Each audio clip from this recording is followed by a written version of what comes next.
Sa nalalapit na State of the Nation Address ni Pangulong Ferdinand R. Marcos Jr., isa sa mga inaasahang tatalakayin ng mga programa at serbisyong naihatid ng pamahalaan sa nakalipas na taon. At isa sa mga ahensyang may mahalagang gampanin sa pagbibigay ng social protection ay ang Department of Social Welfare and Development o DSWD. At para talakayin ito, makakasama natin ngayong umaga si Assistant Secretary Irene Dumlao. Good morning po, Asik Irene. Welcome po sa Rise and Shine Pilipinas. This is Prof. Fee together with Joshua. Rise and Shine. Hi, good morning, Prof. and Joshua. Magandang umaga din sa lahat ng sumusubaybay ng inyong pong programa. Good morning, Asek. Salamat sa pagising ng maaga. Sa ilalim po ng administrasyon, marami pong inulunsad at pinalawak na programa ang DSWD. Sa kabuuan, ano po ang masasabi ninyong pagbabago o tagumpay ng kagawaran sa nakalipas na 4 na taon? Well, that's correct, Joshua. Ang utos po kasi ng Pangulong Marcos Jr. sa DSWD ay una, wakasan ang kagutuman. Pangalawa, patuloy at paigtingin ang pamumuhunan sa human development, sa human capital development. At pangatlo, palakasin pa ang ating disaster response operations. And of course, pang-apat dyan, Joshua, ay yung pabilisin ang pamamahagi ng tulong or ang service delivery sa pamamagitan nga ng pag-digitalize ng ating pong mga sistema. Masasabi natin, Joshua, na on track ang DSWD and we have fulfilled our mission of empowering the poor, the vulnerable, and the marginalized. Kung kaya nga po, yung ating social protection programs and services ay lalo pa nating pinalakas para matiyak natin na naibibigay natin at nai-restore yung dignity, we foster resilience, and we support families and individuals towards their full recovery and may ahon natin sila mula sa kahirapan. Alright, Asek, isa rin sa mga pinagmamalaki ng DSWD ay ang mahigit na 1.6 milyong pamilyang nakagraduate na sa 4Ps. Ano po bang ibig sabihin ng graduation sa programa? At paano yung natitiyak na handa na sila maging self-sufficient? That's correct, Prof. Alam niyo po, sa DSWD, we continue to implement and strengthen the implementation of the Pantawid Pamilyang Pilipino Program. Yung 4Ps po kasi, namumuhunan tayo sa edukasyon at sa kalusugan ng mga mahirap nating mga kababayan. At mula nga po noong 2022 hanggang sa kasalukuyan, nasa mahigit 1.6 million households na ang naiahon natin mula sa kahirapan dahil nag-improve yung kanilang level of well-being, naabot nila yung self-sufficient level na kung saan batay doon sa administration ng Social Welfare and Development Indicators ay nakita natin na nag-improve yung social adequacy and economic sufficiency. So using the SWIDI tool at sa pagpapalakas nga natin ng case management na kung saan nag-hire tayo ng additional manpower, additional municipal and city links, mga social workers po ito para ma-reduce yung caseload. So kung dati-dati one social worker is to 800 beneficiaries, ngayon nasa 1 is to 200 to 300 beneficiaries na. Napakahalaga nito, Prof. and Joshua, kasi mas natututukan na ng ating mga social workers, itong ating mga 4Ps beneficiaries at natitiyak na yung karampatang intervention ay naibibigay sa kanila para umangat yung kanilang antas ng pamumuhay at makaahon nga mula sa kahirapan. So again, nasa mahigit 1.6 million household beneficiaries na ang nag-exit mula sa programa. Ibig sabihin sila ay gumanda yung kanilang buhay. Hindi na yung sitwasyon nila ay kagaya nung the first time that they entered the program, no? Ibig sabihin nito, meron ng isang miyembro ng pamilya na nakapagtapos ng pag-aaral, merong at least isang miyembro ng pamilya na nagtratrabaho and na gagampanan yung at na-provide yung pangunahing pangangailangan po ng pamilya.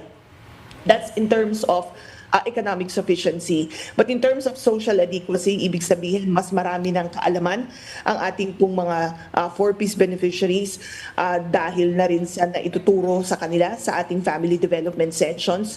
So mas empowered na rin sila at alam na rin nila yung kanila pong mga karapatan and they are also active na in community activities. So yun ang ibig sabihin, Prof, ng graduate na sila o nakapag-exit na sa programa. But I'd just like to point out na kapag nag-exit na, halimbawa nakita na level 3 na sila, hindi nangangahulugan na papapayaan na po sila ng ating pamahalaan. Kaya nga po sa 4Ps, meron tayong tinatawag na Pugay Tagumpay.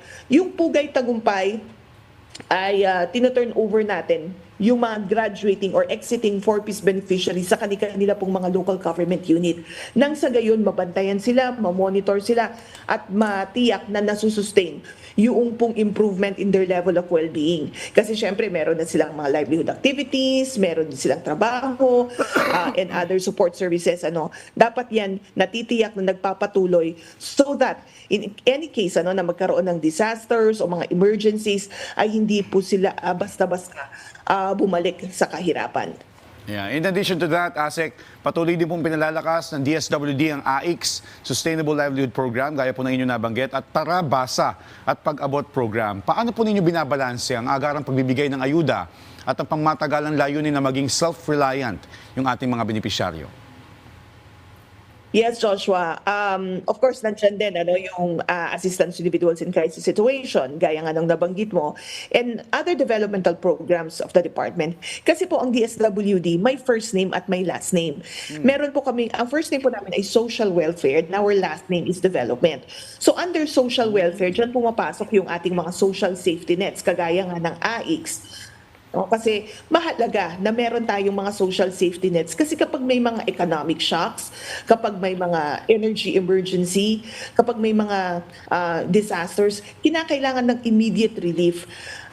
And kinakailangan din na ma-caution yung impact ng mga crisis situations nang sa gayon hindi po maging adverse yung effect ng shocks dun sa mga pamilya o dun sa mga individual. And likewise, to ensure na mapabilis yung kanila nga pong recovery from such situation. But hindi nangangahulugan na yun lamang po ang ibibigay nating tulong. Sa ilalim din ng AIX, meron tayong tinatawag na case referral pathways. So tinutukoy natin kung ano pa ba yung ibang mga programa or intervention na maaari nating maipaabot kapag to enable the recovery of that individual. Kaya tayo merong mga developmental programs. Kagaya ng nabanggit mo, yung Tarabasa Tutoring Program. Maganda yon na nakapag-provide tayo ng immediate relief sa ilalim ng AIX. Pwede sabihin natin nag-provide tayo ng financial assistance doon sa magulang o doon sa bata na nag-aaral sa kolehiyo. But kinakailangan i-capacitate din natin sila. Turuan din natin sila to contribute in nation building. And that's exactly what we're doing in Tarabasa Tutoring Program. Using the cash for work modality, kinakapacitate natin yung ating pong mga poor college students enrolled in state colleges and universities na maging tutor or maging youth development worker. As tutors, ang ginagawa po nila, tinuturuan yung mga grade school learners, particularly those in grade 2, enrolled in public schools, and hirap or are struggling readers. So, may period that they do the tutoring services. And then as youth development workers naman, ang ginagawa nila ay tinuturuan naman yung mga magulang or guardians nitong mga bata. Nang sa gayon, matuto sila maging unang guro sa kanila pong mga tahanan. So, again, using the cash for work modality, nakaka-earn ng temporary income itong ating mga college students. So because of the tutoring services and youth development services, hindi lamang sila nakaka-contribute in nation building, but they earn also temporary income in doing so para meron din silang pangtustos doon sa kanilang mga pangangailangan sa pag-aaral. And in that way, ay ma-reduce natin yung incidence ng attrition o yung dropouts, I mean to say. Dahil alam naman natin, itong mga mahirap nating mga college students, bagamat libre ang edukasyon sa kolehiyo, ay may mga ibang pangangailangan, kagaya ng pagkain, pamasahe para sa proyekto. So with that income that they earn, natitiyak na magpapatuloy sila sa pag-aaral. Another program of course ay yung Sustainable Livelihood Program. It's also one of the developmental programs of the department, at dito naman kinakapacitate din natin yung ating pong mga mahihirap nating mga kababayan to engage in thriving livelihood activities or i-facilitate yung kanilang employment. So again, I just like to highlight yung pong capacity building activity or component of the program, kasi one of the missions really of the department is to empower the poor. So kinakailangan that we provide the necessary information so that eventually they'd be able to fish for their own. While it's true that under Sustainable Livelihood Program, we provide seed capital fund, but more than that, of course, is yung capacity building activities, yung impormasyon that could really assist them to engage in thriving livelihoods. On that note, ASEC, maraming salamat po sa inyong panahon at sa pagbabahagi sa amin ng mga mahalagang impormasyon. Muli nakausap po natin si Assistant Secretary Irene Dumlao ng DSWD. Thank you, ASEC. Thank you so much, Asek. Thank you. Umaga po.